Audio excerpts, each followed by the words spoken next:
हाँ, तो हमने लास्ट क्लास में अभी तक हमने क्या पढ़ा है? अभी तक हमने फोर्स पढ़ा है, फोर्स का डायरेक्शन पढ़ा है, फोर्स का मैग्नीट्यूड पढ़ा है, line of action of force पढ़ा है, मतलब जो फोर्स एक्ट कर रहा है उसका लाइन क्या है, कौन सी स्ट्रेट लाइन में वो फोर्स एक्ट कर रहा है, और point of application of force, मतलब वो जो लाइन है, जो फोर्स वाली लाइन है, वो बॉडी को कहाँ टच कर रही है, that is the point of application of force. ठीक है, आज का नेक्स्ट कंसेप्ट अपना यही है, coplanar forces and concurrent forces. ठीक है, फोर्स के लास्ट के दो चीज बची हुई हैं, coplanar forces, very important concept, and concurrent forces. ठीक है, कोप्लेनर फोर्सेस, को का मतलब अपन कहते हैं को वर्कर, को एड, है ना, साथी। प्लेनर का मतलब एक ऐसा प्लेन जिसमें सारे फोर्स क्या हो, साथी। सीधी सी बात में कि एक ऐसा प्लेन जिसमें सारे फोर्स उसी प्लेन में एक्ट कर रहे हो। ठीक है, ऊपर नीचे नहीं, एक प्लेन में। जैसे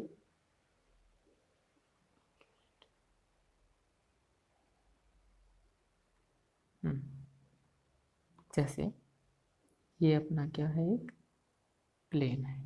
ठीक है, एक फोर्स यहाँ लग रहा है, एक फोर्स जैसे इसको कह दिया आपने F1, इसको कह दिया आपने F2। ठीक, और ये क्या है आपका पूरा प्लेन। ऐसे फोर्स जिनको एक प्लेन में रिप्रेजेंट किया जा सके, या जो एक ही प्लेन में अप्लाई हो रहे हो, ठीक है, ऐसे प्लेन्स को कोप्लेनर फोर्सेस कहते हैं। नॉन कोप्लेनर फोर्सेस कैसे हो जाएंगे? जैसे ये बॉडी है, एक फोर्स यहाँ लग रहा है, जैसे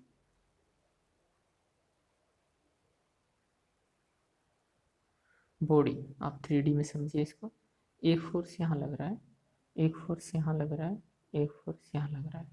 ये मान लो ये तो दोनों एक प्लेन में आ रहे हैं, बट ये क्या है, ऊपर उठा हुआ है। तो ये दो फोर्स तो कोप्लेनर हैं, लेकिन यदि तीनों को मिला दिया जाए तो ये नॉन कोप्लेनर फोर्सेस। ठीक है, तो दो तो कोप्लेनर है, ये और तीनों की एक साथ बात की जाए तो these are called non coplanar forces. ये बहुत इंपॉर्टेंट कंसेप्ट है जो अपने स्टैटिक्स में काम आएगा, क्योंकि हम कोप्लेनर फोर्सेस होंगे तभी ही हम उस चीज़ की स्टडी कर पाएंगे रिजल्टेंट में। ठीक है, concurrent forces, force acting at one point are concurrent forces। concurrent का मतलब एक जगह, मानो आप एक समझो, एक साथ समझो। जैसे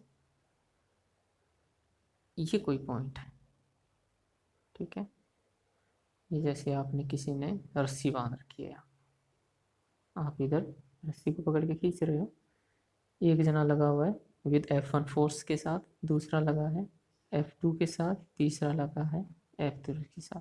तो ये F1, F2, F3 are concurrent forces जो कि इस पॉइंट पे एक्ट कर रहे हैं।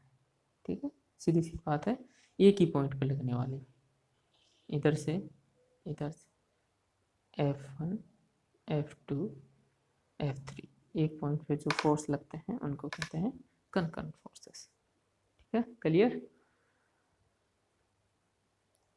अब आता है अपने ज्योमेट्रिकल रिप्रेजेंटेशन ऑफ फोर्स, मतलब फोर्स को आप ज्योमेट्री की हेल्प से कैसे प्रेजेंट कर सकते हो या उसको कैसे समझ सकते हो, ये बहुत इंपॉर्टेंट है। ठीक है, क्योंकि हम ज्योमेट्री के थ्रू ही सारे फोर्सेस को समझेंगे कि कैसे फोर्स को हम एक फोर्स सिस्टम को ज्योमेट्रिक सिस्टम में चेंज करके और फिर ज्योमेट्री की प्रॉपर्टी से हम फोर्सेस को एनालाइज करेंगे। ठीक है, तो we can represent a given force completely by means of a straight line A B.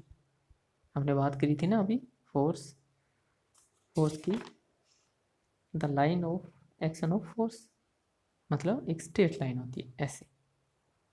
ठीक है जी, आगे देखिए, for one extremity A can be represent the point of application. The direction of line in space can be represented the direction of the force. यहाँ पे ये point of application हो गया और ये डायरेक्शन ऑफ फोर्स हो गई, ठीक है।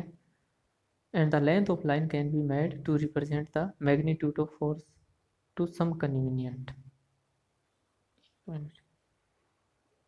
And the length of line can be made represent the magnitude of force to some convenience.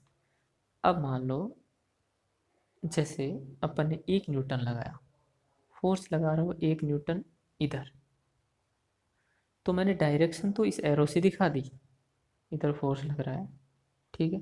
But 1 Newton कैसे दिखाऊं? बार बार लिखोगे 1 न्यूटन, 2 न्यूटन, इस तरीके से नहीं। तो हमने इस चीज़ को करने के लिए जो लेंथ है उसको हमने अंडरस्टूड मान लिया कि लेंथ के रेशियो में ही क्या है, फोर्स है। जैसे 1 न्यूटन की इतनी बड़ी लाइन, 2 न्यूटन की इतनी बड़ी लाइन, 3 न्यूटन की इतनी बड़ी लाइन और 4 न्यूटन की थोड़ी और बड़ी, आगे और बढ़ा, ये 4 न्यूटन। कहने का मतलब डायरेक्शन तो क्लियर है एरो से, और जो ये लेंथ है इसकी, ये क्या है, मैग्नीट्यूड। इसकी लेंथ क्या है, मैग्नीट्यूड। और फोर्स में हमें क्या चाहिए, 2 चीज़ चाहिए, मैग्नीट्यूड एंड डायरेक्शन। तो कैसे एक स्ट्रेट लाइन 2 चीज़ को रिप्रेजेंट करती है, और स्ट्रेट लाइन किस में होती है, ज्योमेट्री में। तो हमने मैकेनिकल थिंग को, मैकेनिक्स की थिंग को, फोर्स जिसको हम कहते हैं, को हमने ज्योमेट्री में कन्वर्ट कर दिया for the sake of convenience, ताकि आसानी से हम इनको पढ़ सकें, ठीक है। आगे देखिए,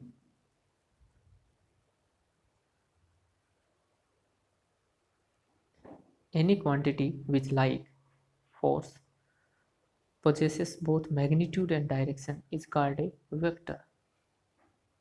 एक बीएससी फाइनल में आएगा आपके वेक्टर स्पेस, वो वेक्टर स्पेस नहीं है, वो अलग है, ये अलग है।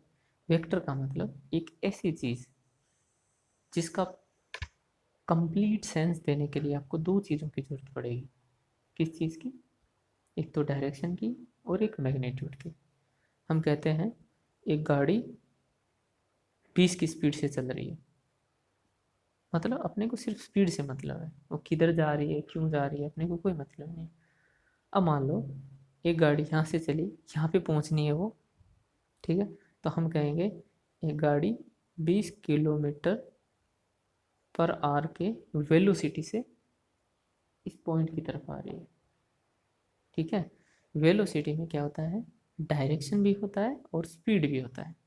तो वेलोसिटी क्या हो गया आपका, वेक्टर क्वांटिटी, जिसको दिखाने के लिए अपने को हमें ये भी बताना पड़ेगा कि कितनी स्पीड से चल रही है और किस डायरेक्शन में चल रही है। और जब बात आती है स्पीड की, तो हम सिर्फ मीटर देखते हैं कि इस मीटर में कितने अपने किलोमीटर पर आवर से निकाल रही है गाड़ी, डायरेक्शन का कोई मतलब नहीं है, ठीक है। तो ये 2 स्केलर और वेक्टर का concept. Other example of vector which occurs in mechanics are velocity, ठीक है, मोमेंटम, है ना। नोट्स में कई जगह मैंने इसको मूवमेंट लिख दिया ना, मूवमेंट, आप इसको मोमेंटम समझना, सुनने में लगभग एक जैसे प्रोनाउंसिएशन है इनका, मोमेंटम, ठीक है। And acceleration, and they can be represented completely by A straight line, ठीक है। फोर्स ऐसे नहीं लगेगा यूं यूं यूं यूं, हर पॉइंट पे एक फोर्स होता है। ये टेंजेंट डायरेक्शन है इसकी, यहाँ पे टेंजेंट ऐसे है, यहाँ पे ऐसे। तो अपन को फोर्स को क्या लेना है, स्ट्रेट लाइन में ये फोर्स हो गया, और इसकी जो लेंथ है वो क्या है, मैग्नीट्यूड। एरो क्या है, डायरेक्शन, बस इतना ही है, इसमें और कुछ नहीं है। When a force represented by a line AB, the direction of force is indicated by order of letter। जैसे आपने ऐसे लिखा, मान ये कोई लाइन है, आपने लिखा इसको ए बी, या चलो आपने ये भी नहीं लिखा, आपने सिर्फ इतना लिख दिया, ठीक है, एरो लगाना भूल गए, बट आपने ये लिख दिया, नीचे लिख दिया ए बी। इसका मतलब डायरेक्शन है ए से बी की तरफ, ए से बी की तरफ, इसका मतलब यही है। ठीक है, और डायरेक्शन मान लो ये है, ये ए है, ये बी है, तो इसकी नेचुरल डायरेक्शन जो एज पर हमारे कन्वेंशन है अपनी ज्योमेट्री के हिसाब से ए बी, बट हमने इसको लिख दिया बी ए। इसका मतलब क्या हो गया, ये जो ए बी डायरेक्शन ये तो इधर जा रहा था, बी ए का मतलब इसके जस्ट अपोजिट डायरेक्शन। ठीक है, तो उसको हम ऐसे कहेंगे, अपोजिट डायरेक्शन है, बराबर है, तो कैसे लिखेंगे इस चीज़ को,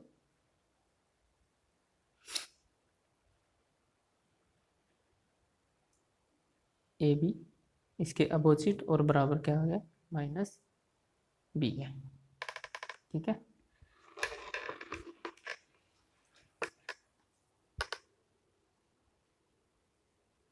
आगे देखिए, the fundamental law satisfied by all vector in law of vector addition. This state that the sum of any two vector quantity of the same kind represented by AB and BC is vector represented by AC. If AB and BC are given, AC can be found by drawing a triangle. ठीक है, ये हम geometrical representation में समझेंगे कि कैसे हम triangle form करेंगे जब फोर्स ए बी के अलोंग लग रहा है और बी सी के अलोंग लग रहा है, तो कैसे एस सी के अलोंग रिजल्टेंट होगा। ठीक है,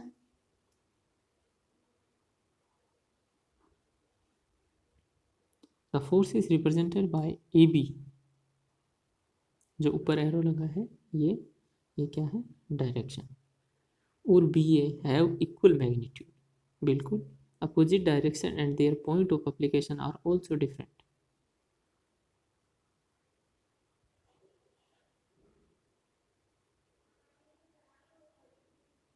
जैसे पॉइंट ऑफ एप्लीकेशन डिफरेंट कैसे,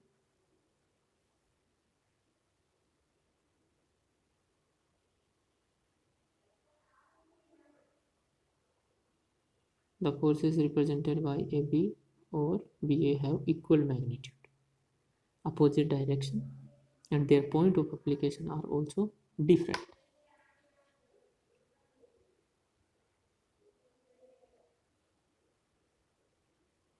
जैसे आपके क्या लग रहा है, जैसे ये आपका कोई रिजिड बॉडी है, ये क्या है, ए बी। ठीक है, दूसरा फोर्स भी ऐसे हो सकता है इस तरीके से, बी ए, या फिर जैसे इधर कोई एक धक्का लगा रहा है यहाँ पे, ये पॉइंट ऑफ क्या हो गया आपका, ये पॉइंट ऑफ क्या हो गया, फोर्स कहेंगे, पॉइंट ऑफ फोर्स मान लो इसको, point of application of force, point of application of force. ठीक है, अब दूसरा कोई यहाँ पे इधर खींच रहा है यहाँ पे, तो इसका एप्लीकेशन कहाँ हो जाएगा, यहाँ पे। हालांकि इफेक्ट इसके है, इसके बराबर है, लेकिन कोई खींच यहाँ से रहा है तो पॉइंट कहाँ से आ जाएगा, यहाँ से, और ये धक्का कहाँ लगा रहा है, तो यहाँ से। इसीलिए दोनों का क्या हो गया, ए बी और माइनस पी ए बराबर है, और दोनों के पॉइंट ऑफ एप्लीकेशन अलग हैं, मैग्नीट्यूड दोनों के बराबर है, डायरेक्शन दोनों की जस्ट अपोजिट है। ठीक है, नेक्स्ट है आपके equal and parallel straight line draw in same direction represent force in magnitude and direction only, the line of action is non represented. जैसे equal and parallel straight line drawn in same direction, equal parallel। ठीक है, parallel line हो गई, खूब सारे force हो गए, same direction, represent force in magnitude, मान लो ये सारे क्या है, 1 न्यूटन के फोर्स हैं, represent force magnitude and direction only, the line of action is not represented. कैसे, जैसे ये बॉडी है, इस फोर्स का तो लाइन ऑफ एक्शन यहाँ होगा, जैसे एप्लीकेशन ऑफ फोर्स यहाँ होगा, इसका यहाँ होगा, इसका यहाँ होगा, इसका यहाँ होगा, तो वो तो क्या होगा, सबका डिफरेंट हो गया, ठीक है। लेकिन ये मैग्नीट्यूड और डायरेक्शन में सारे क्या है, बराबर, इक्वल है। मैग्नीट्यूड और डायरेक्शन में सारे क्या है, इक्वल, ठीक है। इसका मीनिंग यही है। ऐसे फोर्स आएंगे अपने पास बहुत सारे, जिनके point of application of force different होगा, डायरेक्शन बराबर होंगी, दोनों की पैरेलल होंगी, और मैग्नीट्यूड भी दोनों की पैरेलल होंगे। ये और ये पॉइंट अलग है, ये भी एक न्यूटन मीटर का है, सॉरी एक न्यूटन का, और ये भी एक न्यूटन मीटर का है, ठीक है। अब आता है अट्रैक्शन और रिपल्सन। अट्रैक्शन, तो बॉडी है, ये बॉडी इसको इधर खींच रही है, और ये बॉडी इसको, ये बॉडी 1 मान लो और ये बॉडी 2 मान लो। बॉडी 1 2 को अपनी तरफ खींच रही है, बॉडी 1 बॉडी 2 को अपनी तरफ खींच रही है, बॉडी 2 बॉडी 1 को अपनी तरफ खींच रही है। तो ये ऐसा फोर्स जो एक दूसरे को अपनी तरफ खींच रहे हों, अट्रैक्शन कहलाता है, ठीक है। Similar, repulsion just opposite. These forces are acting between two unconnected body. ये unconnected body हो गई। When bodies tend to approach each other, मतलब ये इधर आना चाह रहा है और ये भी इधर आना चाह रहा है बॉडी, ठीक है।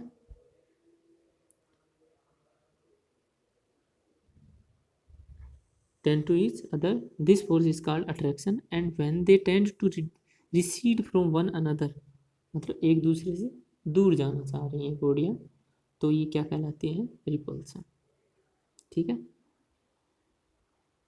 An attraction is a force exerted by one body over another without the intervention of other agency and without the body being necessarily in contact, ठीक है।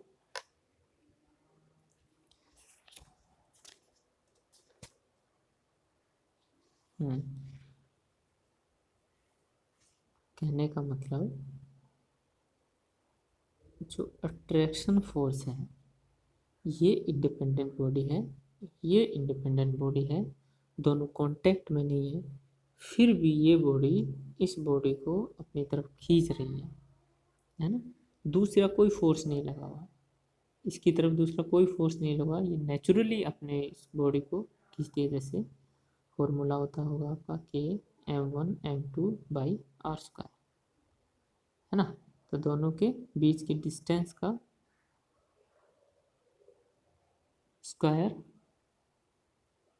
1/r² इसके प्रोपोर्शनल होता है, ठीक है। Inversely proportional at r², force between two bodies. तो यही force होता है, वो अट्रैक्शन होता है। देखिए attraction, this force is called attraction and when they tend to recede, ये हो गया। An attraction is force exerted by one body or another body without the intervention of other agency, मतलब किसी और दूसरे की सहायता से नहीं, ये अपने आप नेचुरली अट्रैक्ट करता है। Without the bodies being necessarily in contact, जरूरी नहीं है ये कॉन्टैक्ट में, दूर से भी होता है। जैसे ये बॉल है, ये अर्थ का सरफेस है, आप बॉल को छोड़ो अपने आप नीचे आ जाएगा, अट्रैक्शन है ना। ये इसको अपनी तरफ खींच रहा है, ये इसको तरफ, एक टाइम ऐसा आएगा दोनों एक दूसरे को टच हो जाएंगे, वो अलग बात है। इन दिस बुक, अच्छा हम इस पूरी स्टैटिक्स में क्या करें, in this book we shall consider only the attraction of earth over other body. This force of attraction is actually the weight of body. देखिए हम पूरी बुक में अलग अलग टाइप के अट्रैक्शन, जैसे ये दो बॉडी है, इनमें आपस में भी अट्रैक्शन है, भले ही माइनर फोर्स हो, बट हम इन चीज़ों को कंसिडर नहीं करेंगे। हम सिर्फ एक ही फोर्स को कंसिडर करेंगे जो कि नीचे की तरफ लग रहा है, जिसको हम वेट कहते हैं, mg, यदि m इसका मॉस है तो, ठीक है। तो हम पूरी बुक में सिर्फ यही फोर्स कंसिडर करेंगे, इसके अलावा नहीं करेंगे, ओके। तो 2-3 पॉइंट और बच गए, वो हम नेक्स्ट क्लास में